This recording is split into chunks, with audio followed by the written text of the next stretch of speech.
I'm Lisa-Skye and I'm with Counsellor Jeremy Shub. Hello, Jeremy. Hello, Lisa.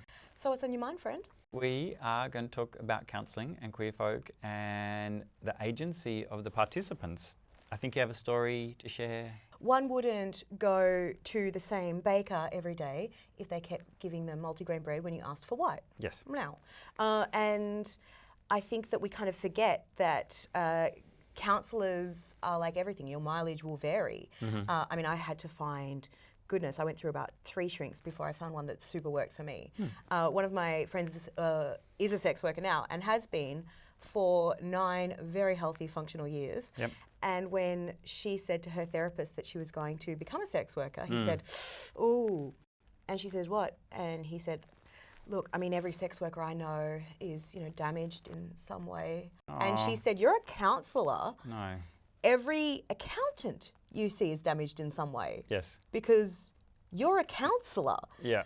These are the people you meet, are the people who want, you know, psychological help. And yeah, so she kind of worked out that. Also, apparently he said dolphins were his spirit animal. And she was like, nah, none of this. No, bad. You're sacked, you're out. And when she said, so I sacked him, you know, because this is about almost a decade ago, I was like, you can do that? You can fire your counsellor? You're allowed. So what are the warning signs for people? Well, I live in a bubble of sex-positive people and I'm all for sex positivity. And so anytime that there's any kind of shaming, so it's like, it actually makes me angry, the discrimination against sex workers, but there's slut shaming. You know, that's a thing where if a person is really promiscuous and has more than one partner, then, you know, some therapists would say negative things about that. That would be a bad thing.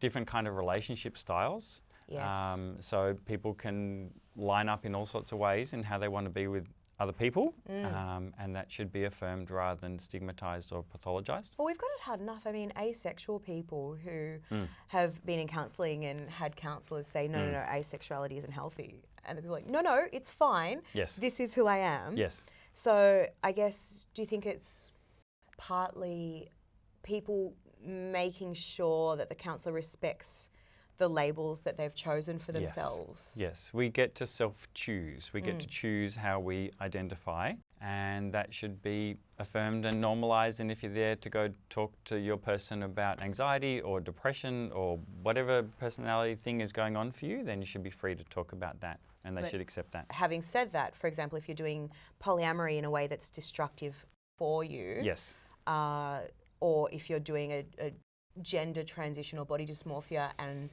there's ways in which, so there's a difference between the counsellor saying this is a valid label, though your actions are self-destructive. Yeah.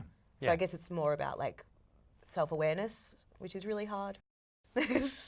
Yeah, it's a complex thing, and working with a professional that you fit with is the most critical bit. So if the first, would you give them 1 meeting, 3 meetings? 1. Whoa, okay. Yeah. Harsh. If it doesn't work in the first one, find another one. Just toss them and leave them, and someone else will pull up quick to retrieve them.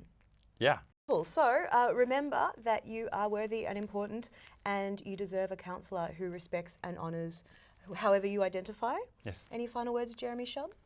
Thank you. Thank you.